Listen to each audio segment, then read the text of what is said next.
Država namreč varčuje na vseh koncih. In v tem trenutku seveda še nimamo zagotovil za pridobitev sredstev iz republiškega sklada, spravi iz Ministrstva za kulturo. Seveda računamo in nadamo se, da nekaj sredstev vendar bo. Nadaljevanje izkopavanj, ki na Kapiteljski njivi potekajo že več kot četrt stoletja, je namreč nujno, pravi arheolog Borut Križ. Gre v resnici za reševanje tega, kar se še reši da, namreč predmeti so resnično izredno poškodovani in z vsakim dnem toliko bolj.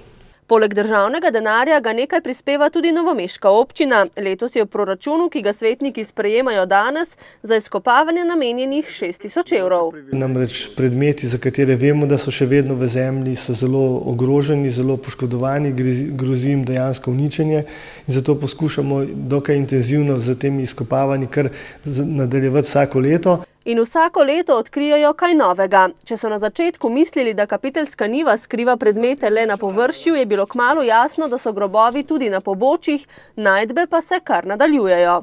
To je bilo resnično ena največjih nekropol v Evropi iz tega časa. Zanimivo je še to, da je izredno strokovno tudi pomembna, kajti na tem grobišču imamo grobove, ki se nadaljujejo skoraj 1000 let, torej je potekalo pokopavanje na tem prostoru, tako v pozni bronasti dobi, v starejši železni, v mlajši železni dobi, kar je v evropskem miru posebnost.